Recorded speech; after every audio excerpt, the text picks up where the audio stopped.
So, hello, everybody. We are back for another Capstone chat. This time we have Mia Holland, who was a 2019 graduate.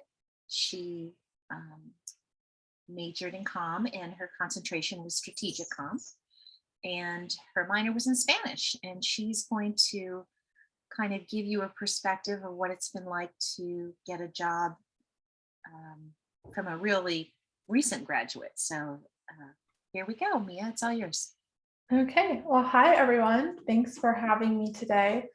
I guess I'll just kind of give you guys a little bit of background about um, what I did at Shepherd and then kind of where I've been at since. So, yeah, I was a strategic comms student with a minor in Spanish. I ended up graduating in 3 years. I kind of like loaded my schedule just because I don't know why. I just kind of like wanted to graduate early, I guess. But during that time, I really tried to get as many internships as I could, and of course, take advantage of all the opportunities that Shepherd kind of gives you for certifications. And I found that those two things really helped me once I got out of school. So I participated in, if you guys have heard about the National Millennial Community in the comms department, that was another really good networking opportunity. If you haven't, looked into it, it still is available, I think, even after you graduate for like college alumni. So I think Cushion is probably still the person to talk to about that. But yeah, so when I was at Shepherd, I did 3 internships. I started as a business analyst intern for First Data, which is now Pfizer. And that was kind of out of marketing. I don't really know why I ended up doing that one. I think it was just kind of to get another big company and kind of see what an internship even looks like, because I hadn't had one at that point.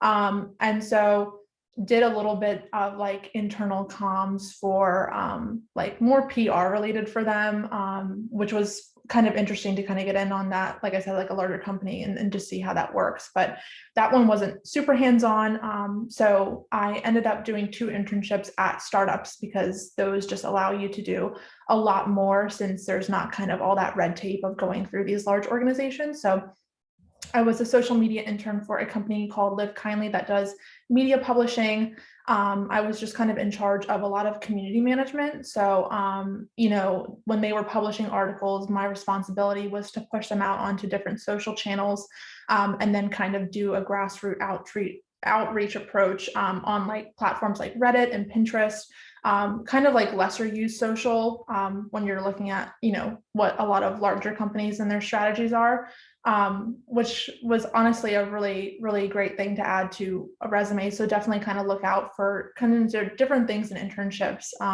like community outreach and things like that, that might not be super prominent in most. But from there, I was the strategic marketing and social media coordinator, which was still an internship, but my boss at the time just wanted to kind of give me a more luxurious title to kind of help my resume. So never be afraid to ask for things like that, because sometimes you might be surprised. But so there, I kind of just led all their marketing. They were really early on. And so as an intern, I was running all their social channels. They were part of an accelerator program where they were trying to get funding from, venture capitalists. So that was great experience as well. So I personally preferred interning at startups because you really were able to just, be creative and kind of run with it. But it's also great to kind of get in at larger companies just to see what it's like. And that's what I would recommend for everyone. If you're looking at internships, kind of do a little bit of everything, especially because I know that, communication as a major can be very broad. You're taking classes on public relations and social media. So you kind of won't know what you like until you get in and start working. So for me, going through all those internships, I really just loved social media. And of course, that's very large right now in marketing. So that's what I ended up doing for my first role.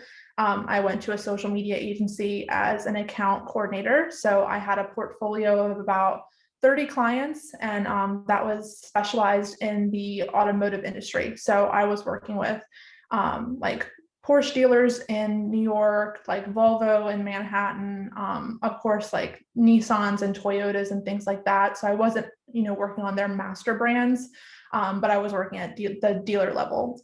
So that was still fun because you kind of got to get accustomed to the OEM guidelines and brand guidelines for those organizations. which I can get into a little bit later and how that works when you're at an agency. But I was only there for a couple of months. I ended up getting recruited out of that role relatively quickly after about 7 months to be a marketing manager for a software consulting firm where I was the sole marketing person there. So I reported to the CEO, and we just kind of did anything and everything, which ranged from podcast development to website development, social media management on organic and paid, really like anything that was needed. I just kind of took on, even though I had honestly no clue what I was doing half of the time. I kind of had to learn along the way or just pull from what I learned in school. And then that brought me to today now at another agency that specializes in digital analytics, really. So I'm a social analyst, and my responsibilities there are to kind of help clients see what their performance is online for social campaigns, or to help them analyze media trends that revolve around their brands. Yeah, so that's kind of just an overview of my experience at Shepherd and kind of what I've done early in my career. Yeah.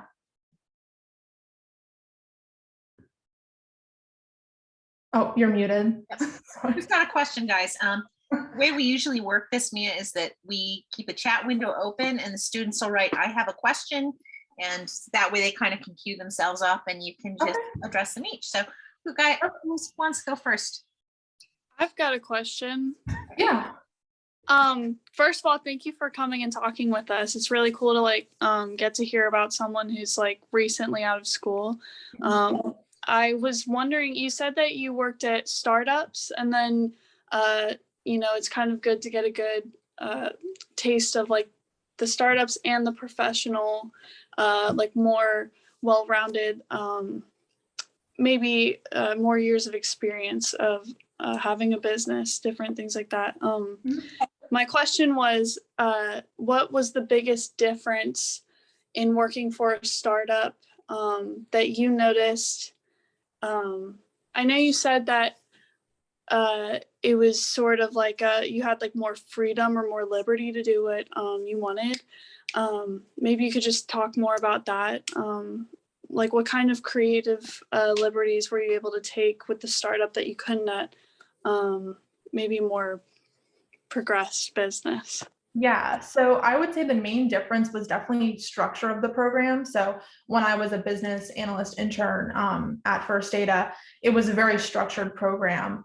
So they had, different projects, and you were working on like teams of like 10 interns because they just had the resources to kind of get as many interns as they wanted. And of course, they're trying to recruit from within that intern process. So that's a great part about working or interning at, a larger company, is there might be some opportunities to just move out of the internship program directly into employment whenever you graduate. They're always kind of looking to keep those people. So I know a lot of people that I interned with there ended up just going full time after they graduated because they already have a foot in the door, you have connections. So those were kind of the benefits of being at a larger company. You just had that structure, the projects, things like that. But yeah, I personally just really liked working at startups early on because the kind of creative liberty I was talking about is they're still figuring out their brand most of the time. So they're really open to input. And especially if you're going to go to a startup where like maybe millennials or Gen Z are kind of the target market, they're really looking for your feedback and your input. So whenever there's time to develop strategy, they might like lean on you a little bit. So it's nice to kind of get that input. And they're usually pretty open to trying new things. So like with TikTok emerging the way that it did, if you were at maybe a startup for an internship, they would probably be really open to just go ahead and jumping into a channel. Whereas somewhere more established, of course, you're going to have to run that all the way up before you're able to do anything.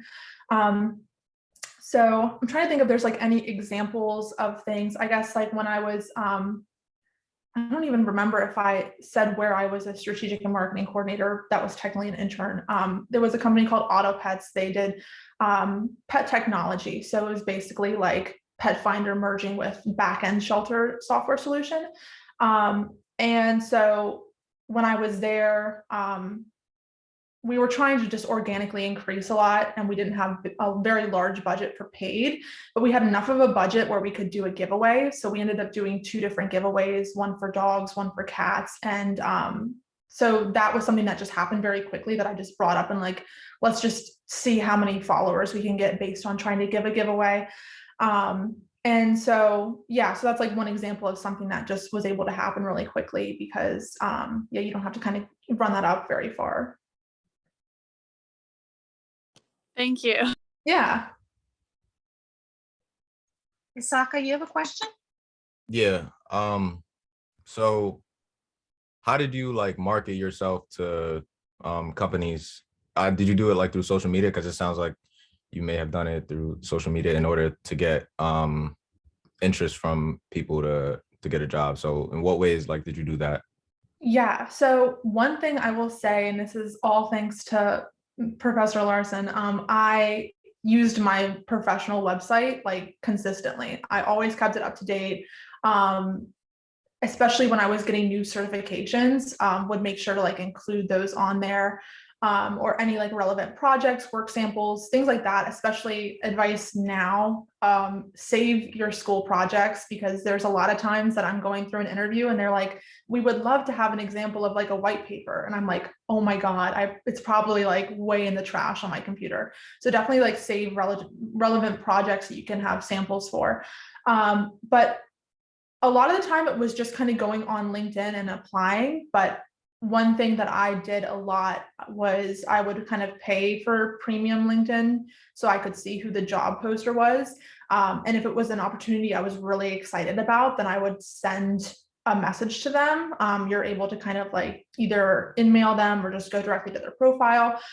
So I would kind of just reach out to companies if it was something I was really excited for. And surprisingly, like that some of them will respond, some of them won't. But it never hurts. I mean, they're not going to be like weirded out by it if you just kind of say who you are, like what you've done in the past, and like that you're just really excited about the opportunity and that there's anything that you can do to kind of like, get a conversation started.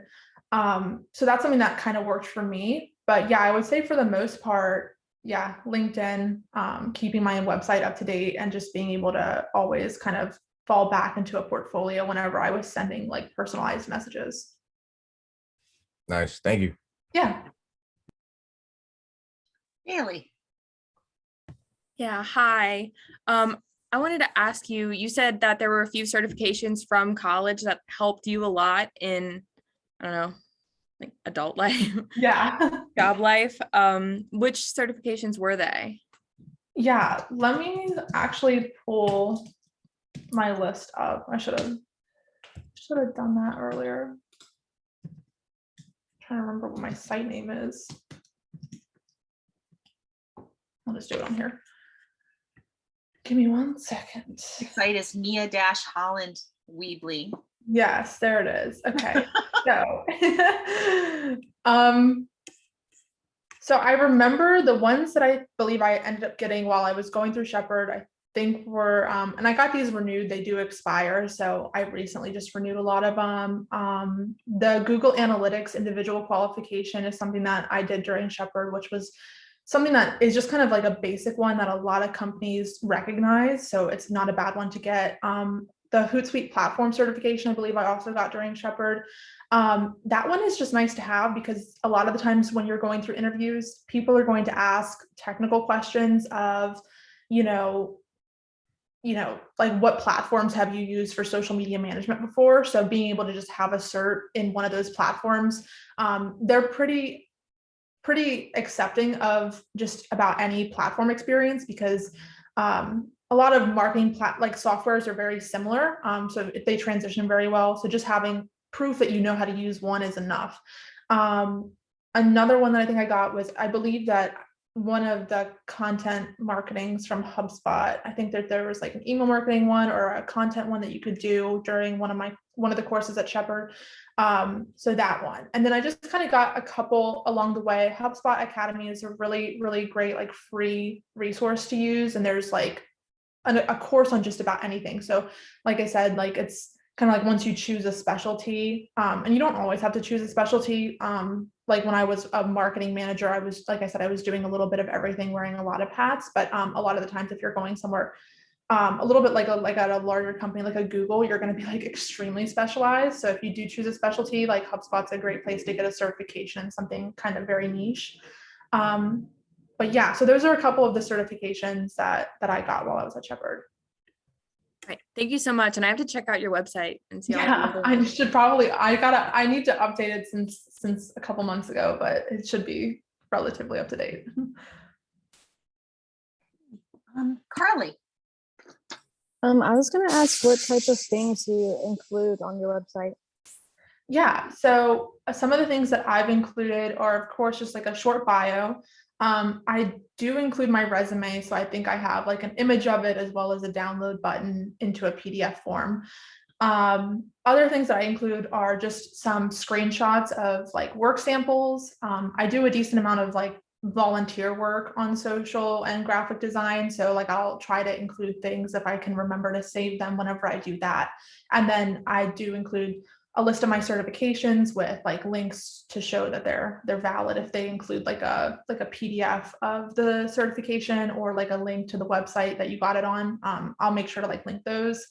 And other than that, Feel free to actually, feel free to share your screen if you yeah. want to and show the site itself. Let me see. This will work.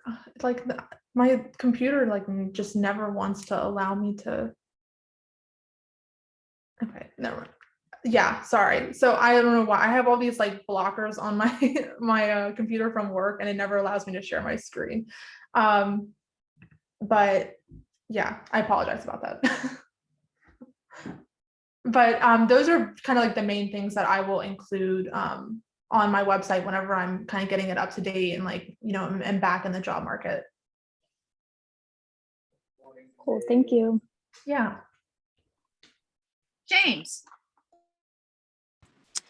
Yeah, so I just wanted to ask super quick, like what class do you think at Shepherd helped you the most? And like which class do you wish you could go back and maybe like take again or something?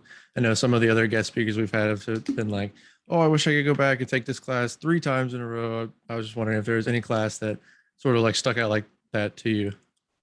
Yeah, I would say honestly, really any class that involves kind of like a scenario of working like on a client or just like working at a company or something like that was really helpful kind of to just get that like little bit of experience. Like I think that there's like I want to say that one of like this kind of more social media classes does like a whole campaign that you work through with a team.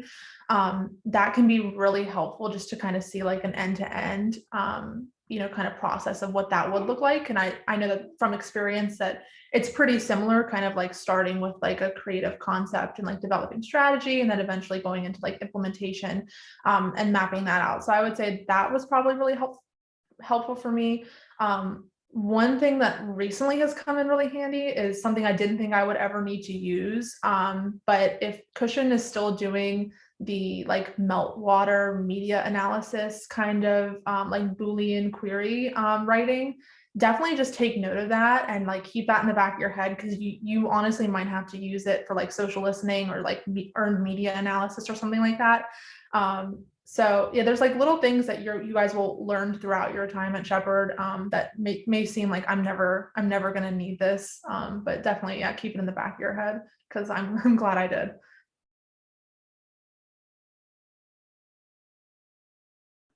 So actually, I have a question for you. Yeah. When you were interviewing, Mhm. what was the hardest interview question that you ever did? Anything ever stump you, or what was the interviewing process like for you? Yeah, so I would definitely say the ones that get me the most when I'm in an interview are kind of the ones that you don't expect, that are just more personal. Like sometimes they'll ask like, who's a influencer that you follow that you really resonate with or something, and you're just like not prepared for that personal of a question, and you just have to like come up with something. But for me, the interview process, I never really realized how time consuming it was going to be. I like have had nervous breakdowns going through interview processes because a lot of the times they're going to be like 3 rounds, and each round is going to be like 30 to 45 minutes, and you have to fit that into your schedule. And then I wasn't really prepared for some of the kind of projects that they were going to be sending. So you might make it to round 3 and then they say, great, we love you, but go ahead and finish this project. And then you spend 2 hours on a project and then you end up not even getting the job. And so you kind of invested like 4 hours into an interview process just to kind of come out not really empty-handed. I won't say empty-handed because now you have that experience and you're able to even use maybe that project that you did as a sample for something else. I'm all about like saving everything that I do now, just because, like I said, a lot of places will kind of ask you, and you might even be able to kind of like forego that project if you already have a sample of something. But so, yeah, I mean, interviews can definitely be stressful, but I just try to look at them as like you're gaining experience, you're getting more comfortable with every interview that you go into. And then, yeah, I try to take note of like questions that will stump me or like questions that I hadn't thought about. So that way I'm prepared again. But yeah, that's the great thing about an interview is whenever you kind of come across something that you haven't before, now you have it in your head for the next one.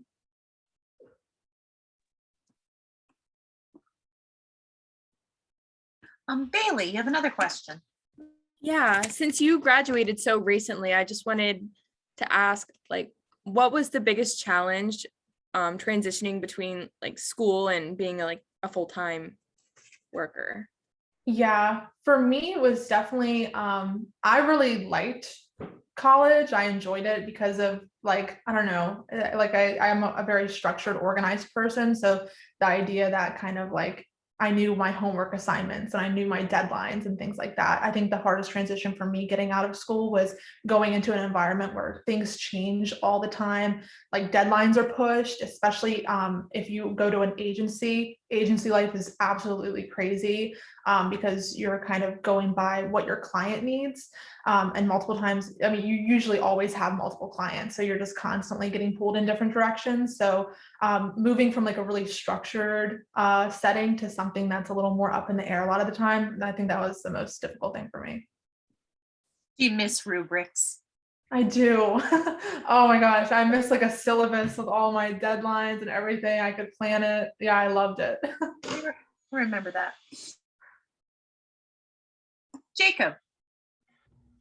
How does your minor factor into your work? And do you think if you would have went with a different minor, do you think that would help you in a different way or more in the field? Yeah, I would definitely say that I enjoyed having Spanish as my minor. And if you're somebody that is like good at absorbing new languages, unlike me, then definitely go for it. For me, if I don't practice something, I usually lose it. So like my Spanish is very, very minimal now. So I usually don't even include that on my resume anymore as something that I minored in, just because I don't want that question of like, oh, great, you can speak Spanish. Now I can like throw you on this project that involves translation or something like that.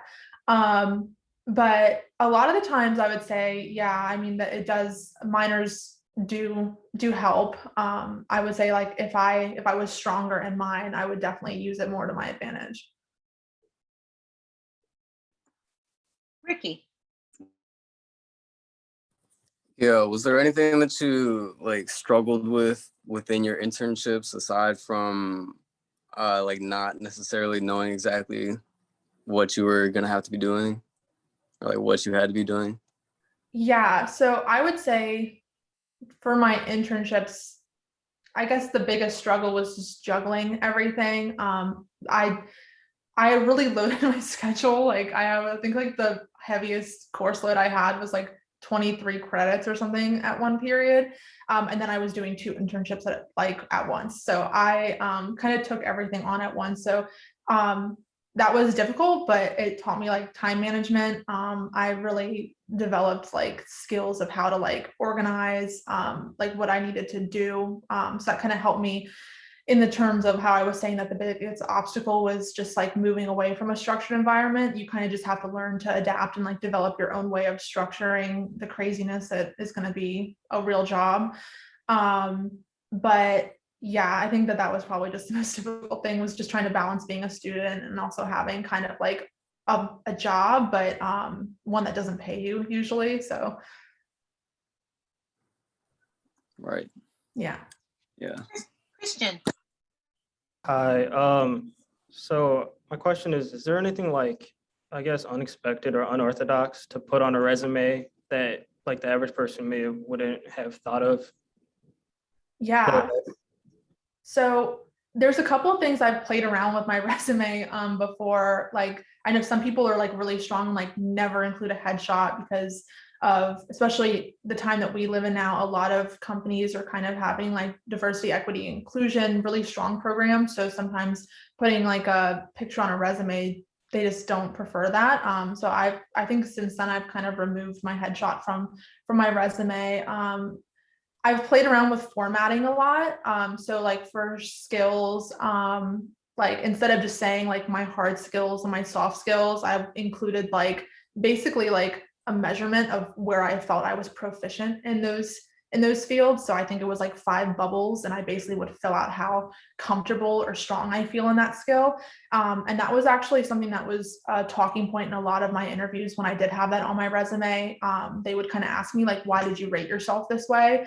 They really liked the level of honesty that provides, of being like, you know, I'm proficient in it, but I'm not like a really skilled expert in that field. So yeah, I mean, I spent a lot of time kind of looking at other templates, like examples, things like that. So I would definitely play around with it, especially because if you're kind of going into more of like the creative side of marketing, then usually they're kind of looking for someone who thinks outside of the box or plays around with design or things like that. Thank you. Mhm. so what software programs do you run into on a daily basis? What tech Yeah. have you really had to bone up on? Yeah, so I would say social media platforms, like for posting and for also like analytics, ones that I've used in the past and then the ones that I use now. So in the past, I've used later.com, which is a free one that a lot of startups kind of use. Hootsuite is still something that people use frequently. I believe that HubSpot does have capabilities for that. I haven't used it before though. But right now the big one is Sprinkler, that a lot of companies are using. So that's kind of like for if you're managing social media accounts. And then for things like media analysis, which I didn't have to do very early in my career, but I'm doing a lot of right now. There's a couple, like Brandwatch is something that would be good for you guys to just be familiar with. Cision, which if you guys have heard from just the PR aspect of Cision, the software that they recently acquired a company called Trendkite that does earned media, kind of, it's like a big database just full of like Google articles, news articles kind of thing. I'm trying to think of what other platforms I'm using frequently. I think that's really it. I mean, I've been so specialized really for so long in social that really social is all I think about. But yeah, now I'm kind of branching out into more of like earned media, which is going to be like the Brandwatch and Trendkite and things like that. How did you find starting your professional career kind of during COVID times? How has that worked out for you?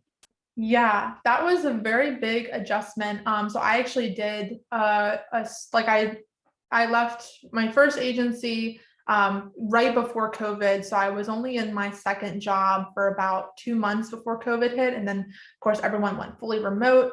So that was definitely difficult to kind of like, you know, everyone was transitioning. So training was transitioning online, things like that. That was an adjustment for a lot of companies, but just recently when I switched, you know, my job, people really have it down now. Like companies just know what they're doing remotely. So that's been a little bit easier. So hopefully things are like kind of calmed down by the time that you guys start getting out there. But if they're not, most companies do know what they're doing now when it comes to onboarding remotely and everything. But it's been nice. I would say that I do miss going into an office, which I don't think that I wouldn't have heard myself say a while ago, because for so long it was like, oh my God, I would love to just be home and not have to go to work. But being in marketing, you kind of like, enjoy being on a team usually, because you want to just bounce ideas and kind of be in that creative environment. So I definitely miss going into the office. I'm looking forward to when those open back up. And Grace, one of our participants, her mic never works, so she just sent me a question Oh, for yeah. you. She's asking, what strategy have you found to be the most helpful with staying up to date in the field? Do you still look for more certifications to add to your repertoire? You know, how do you do that? Yeah, so I would say that it definitely is going to depend on where you are. One thing that I will say to you guys is I always kind of looked at interviewing and job searching as like I need the job, and that's all that it is I need the job, but companies need you as well. So when you're looking at companies, view an interview as a two-way street. You want to see kind of what they're going to be doing for your career. So ask questions about like, what certifications do you guys promote for your team? Or, is there a plan for career advancement? And if so, like, what does that involve? Do you guys do tuition reimbursement if I'm interested in pursuing, whatever else, educationally? So something that I will do is I will definitely ask this question. So that's kind of one of the reasons why I chose where I am now, because they're very interested in keeping everyone up to date. So they do a lot of just kind of in-house trainings. They'll block off 2 hours and they'll do like a whole seminar basically on new technology that came out, or like new social media trends. We get a newsletter at the end of every week that kind of goes over like trends that are going on TikTok or things like that. So I would say definitely kind of field out companies that are going to like kind of put value back into you, because of course like they should want you to be the best employee possible.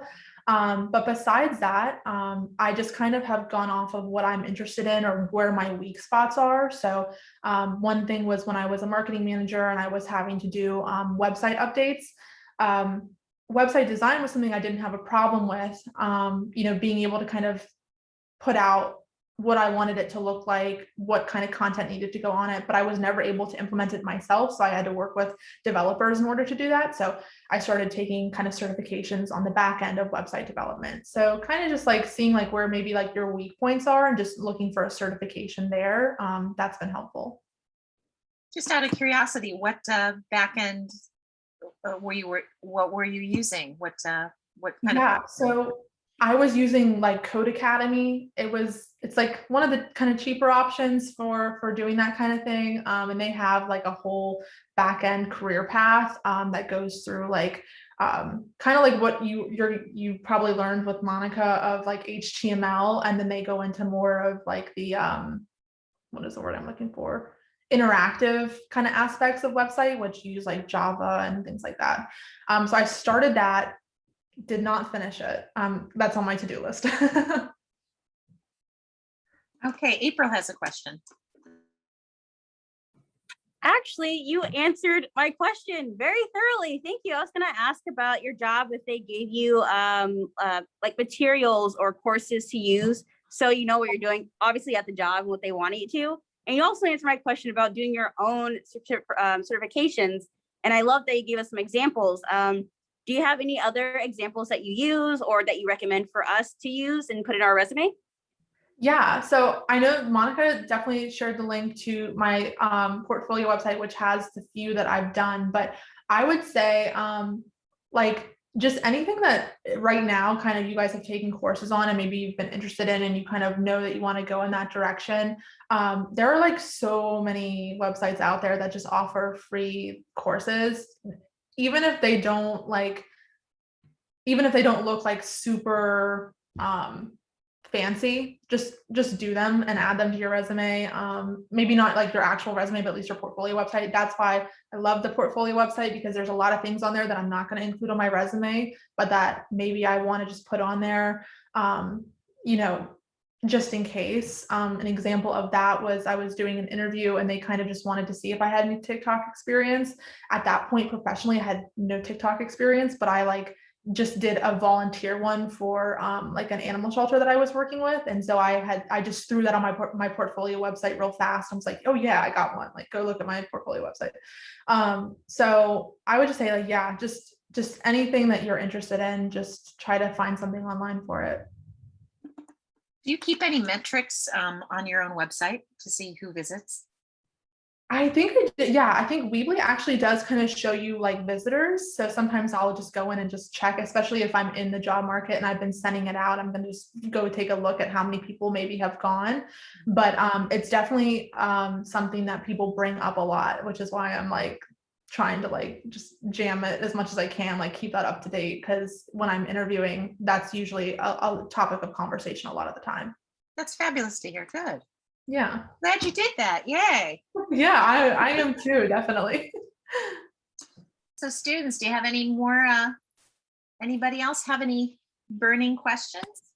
I've got one. I was just curious what your favorite position has been so far in your professional career. That's a good question. Yeah, they've all definitely been interesting in many ways. I'm going to be biased and just say the one that I'm at right now because it's a very different kind of like company culture than I've been used to before. That's something that just more and more is becoming important to me. Being able to just be in an environment where everyone is on each other's teams.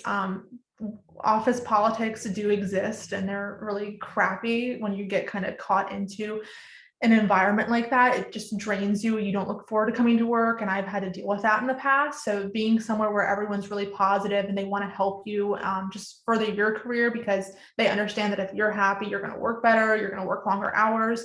I have no problem now working like 2-3 hours over what I'm supposed to, just because I enjoy what I'm doing and I know that I'm supporting my team who I like. But yeah, so company culture definitely is something important and definitely consider that when you're, in the interview process, ask questions about that. Usually they're very excited to talk about it because that's a selling point for them. So they'll kind of tell you about maybe like programs that they have for you, like resources as an employee for career development and things like that. So maybe we can wind it up with what would be the word of wisdom that you want to leave these guys with that are approaching graduation? Oh gosh. Yeah, I would just say try a little bit of everything. That's what I did. And that's kind of what has helped me find what I enjoy. There was a lot of times that I was like earlier than I am now in my career that I just didn't enjoy what I was doing and kind of felt like I'm just going to hate work forever. This is what an adult is. Like you just go to your job for your paycheck. But the more that you kind of explore different things, and that's why certifications really help. Because if you're just going through a certification mindlessly just to get to the end of it, maybe that's not the topic that you should specialize in. But if you're going through it and you're like enjoying it, liking learning it, things like that, then maybe focus on that a little bit more. But definitely kind of just explore all the things that you've learned in school, try them if you can, so that way you find something that you enjoy doing. Well, that's perfect. Thanks so much for visiting with us, Mia, and wish you continued success in your career. Thank you. Thank you.